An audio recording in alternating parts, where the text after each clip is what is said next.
Berdasarkan keputusan Wali Kota Cimahi nomor 433/Kep 962-Min, Huk-2020 tentang pembatasan sosial berskala besar (PSBB) Kota Cimahi, yang sudah berjalan 2 kali pelaksanaannya, ternyata cukup berhasil dengan tidak terjadinya penambahan yang terinfeksi virus corona. Seperti yang diungkapkan oleh Wali Kota Cimahi Insinyur Haji Ajai Muhammad Priyatna, MM. Saat menggelar jumpa pers beberapa minggu yang lalu di rumah kediamannya Jalan Karya Bakti Kelurahan Cigugur Tengah Kota Cimahi. Menurut Ajai, PSBB yang digelar memang berhasil. Orang dalam pemantauan ODP maupun pasien dalam pemeriksaan PDP atau masyarakat yang terinfeksi coronavirus (19 COVID-19) benar-benar tidak ada penambahan atau landai. Namun, karena Cimahi dikategorikan sebagai zona merah dan berdasarkan peraturan Gubernur Jawa Barat akan dilakukan pembatasan sosial berskala besar (PSBB) diperpanjang kembali, maka pihak pemerintah Kota Cimahi akan mengikuti aturan gubernur tersebut. Hal yang sama diungkapkan oleh Kepala Dinas Perhubungan Kota Cimahi Yanuar Taufik pada pelaksanaan pembatasan sosial berskala besar PSBB tahap 2. Jalan-jalan yang disekat atau checkpoint ternyata kurang efektif, seperti di daerah Ciberem, Jalan Cibodas Kelurahan Utama, dan Cibeber. Tadi kami habis rapat dengan semua melalui Ikon, mengevaluasi semuanya. Ada 2 hal.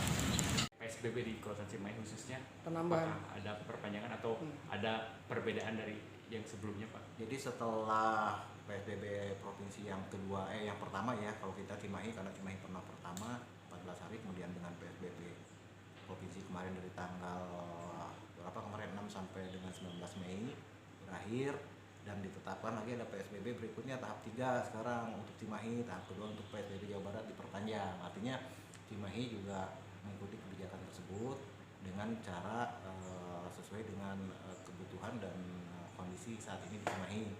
Sesuai hasil evaluasi PSBB selama 28 hari, ternyata di Cimahi kalau dari segi penyekatan alhamdulillah dikatakan cukup efektif juga. Kita penyekatan juga pernah beberapa kali menemukan pelanggaran-pelanggaran baik yang sifatnya dengan protokol kesehatan maupun yang mudik kita kembalikan, atau bahkan ada yang kabur juga kita kejar sampai akhirnya diarahkan ke tol untuk kembali ke Jakarta. Hanya dari segi yang terinfeksi positif, Cimahi mengalami peningkatan walaupun sebetulnya mungkin terjangkitnya sebelum masa PSBB. Hanya dengan demikian, dengan 273 orang dibandingkan dengan luas wilayah dan jumlah penduduk kita berbanding, artinya kita masuk zona merah. Jadi bandingkan dengan 3 kota dan kabupaten lainnya, Cimahi itu yang paling merah sendiri, sementara yang lain ada yang hijau, ada yang biru. Sehingga pergerakan untuk zona merah itu maksimal 30% Indonesia. Nah, kenyataannya di Cimahi kerumunan-kerumunan itu sudah dihindari. Seperti beberapa hari yang lalu ada juga viral di pasar Antri, begitu ramainya. Itu mungkin karena kita menjelang lebaran biasanya orang berbondong-bondong untuk pergi ke pasar, sementara beberapa ruas jalan ditutup, termasuk akses ke pasar Antri juga hanya satu akses masuk, sehingga menimbulkan penumpukan, dan itulah yang kemudian menjadi ramai gitu. Jadi katanya ada tes rapid atau mungkin ke depan nanti akan ada tes rapid ketika ditemukan tes rapid baik dari pengunjung maupun pedagang. Artinya itu kabar itu dari dalam pasar Antri itu ada yang positif 40 PSBB orang juga. Real atau Artinya kalau dengan ada tes rapid mungkin ada sanksi yang lebih lanjut baik untuk pasar maupun untuk pengunjungnya. Tuh. Dan PSBB yang sekarang pun juga kita setelah dievaluasi untuk Kota Cimahi, penyekatan jalan di perbatasan mungkin ditiadakan karena itu dinilai bukan tidak efektif, jadi kurang efektif karena itu kan berjadwal, sementara si pemudik nggak tahu jadwalnya. Jadi luar jadwal itu mereka lolos. Nah, artinya kita sekarang mengadakan penguatan di wilayah. Satpol PP punya program Linmas Jaga Kampung. Nah, itu mungkin akan ditingkatkan dibantu oleh kita. Kita memperlancar arus lalu lintasnya, termasuk yang di pasar Antri. Mulai hari tadi dengan PSBB yang pertama itu kita sudah menurunkan beberapa personil di beberapa ruas jalan untuk mengatasi kemacetan lalu lintas, termasuk untuk memperlancar jalan Sriwijaya, mengurangi kerumunan, dan terminal yang tadinya sudah ditutup kami buka. Karena dari hasil evaluasi gugus tugas penanganan COVID-19 Kota Cimahi, menurut beberapa koordinator, bahwa penyekatan atau checkpoint di sejumlah ruas jalan di beberapa titik nampaknya dinilai kurang efektif. Karena checkpoint dilaksanakannya tidak sampai 24 jam, hal ini dikarenakan akibat keterbatasan personil yang bertugas di area checkpoint. Maka untuk PSBB ke level 3 ini, penyekatan checkpoint tidak diberlakukan lagi, tapi penutupan jalan dinilai cukup efektif untuk mencegah pergerakan dan kerumunan orang yang berpotensi penyebaran virus corona, tegas Yanuar. Maka dari itu, berdasarkan evaluasi PSBB yang dilakukan oleh pemerintah provinsi, Pemprov, Jawa Barat, Jabar, Kota Cimahi sudah masuk kategori level 3 atau zona merah COVID-19. Diakui oleh Yanuar, meningkatnya orang yang terjangkit virus corona di Cimahi itu sebelum dilakukannya PSBB. Namun karena aturan dari Provinsi Jawa Barat bahwa PSBB di Cimahi harus dilanjutkan, maka pihak pemerintah Kota Cimahi akan mengikuti aturan dari pihak pemerintahan Provinsi Jawa Barat. Kita akan lakukan penutupan jalan, dan bukan melakukan penyekatan atau checkpoint, tegasnya. Hal yang sama diungkapkan oleh Kepala Kesatuan Polisi Pamong Praja, Kasatpol PP Kurung Tutup dan Pemadam Kebakaran, Damkar, Haji Totong Solehudin. Menurut Totong, cara penanggulangan toko-toko atau pedagang kaki lima yang membandel berjualan, cara penyelesaiannya yaitu dengan 3 tahapan, yaitu edukatif, preventif, dan represif. Maka berikutnya Pak, kami semprot tuh.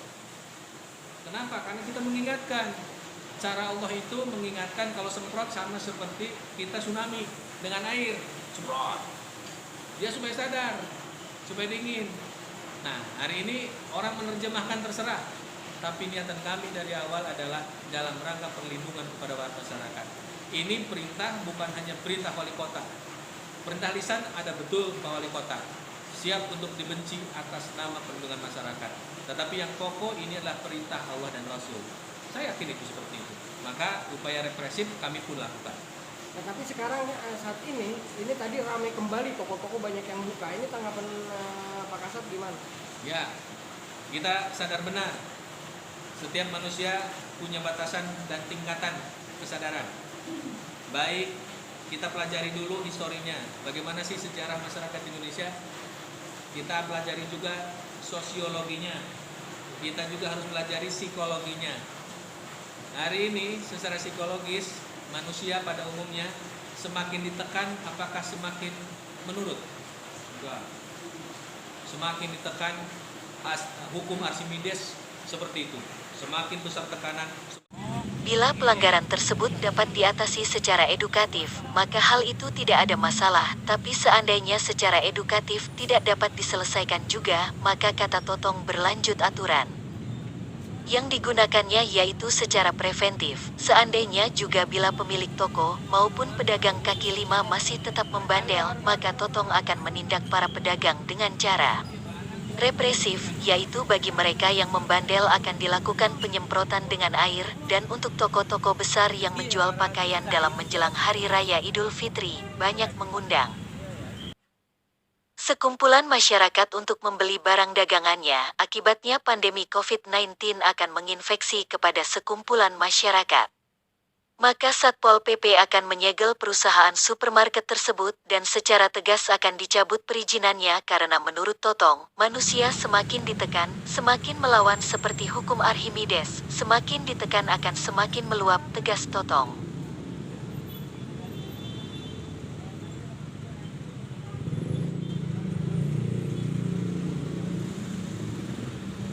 Bagja Sukmana, Salza TV mengabarkan dari Cimahi.